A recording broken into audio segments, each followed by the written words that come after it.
Hallo maats. Hallo julle.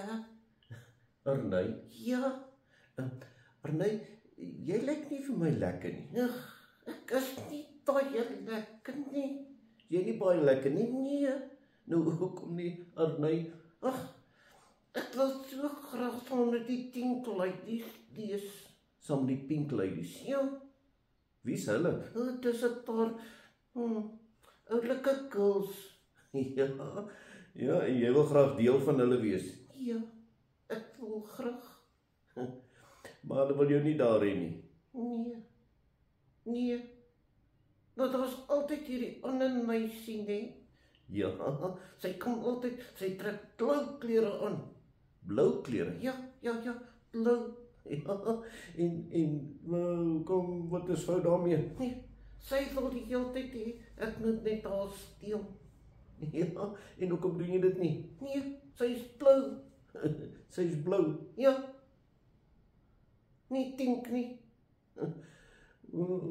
Gits nee. Ja. Maar Arnay, ja, Jesus wil hê ons moet mense lief hê soos hy hulle liefhet. En nou is dit dan. Maats, ja, daar staan in Johannes 13, ja, staan daar waar Jesus besig om baie hartseer te wees. Hy sê vir hulle, julle moet mekaar lief hê soos ek julle liefhet. Regtig? En hoe is dit dan? Jy weet ons wie Judas is. Ja, die skrik. Ja, Judas het ons wie Jesus verraai. Ja, hy het hom uitverkoop. Ja, hy het hom uitverkoop. Ja, maats. En julle weet mos wie Petrus is. Ja. Hy was so vinnige ouetjie. Ja, baie lief vir Jesus. Ja. Maar Jesus het hulle albei baie lief. Hy het albei se voete gewas. Regtig? Ja, al het hy geweet hulle is eintlik albei stout. Ja, het hulle baie lief gehad of hulle blou of pink is. Ja, of hulle blou of pink is, maats. Ja, dit maak nie saak nie. Hy het hulle albei baie lief gehad. So moet ons die bloues en pinkes almal baie lief hê. Regtig? Ja, kom ons bid saam.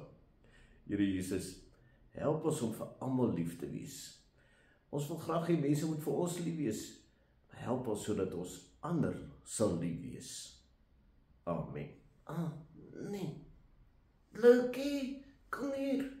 Ja, gaan speel bietjie met die bloues. Bye maats. Tada julle.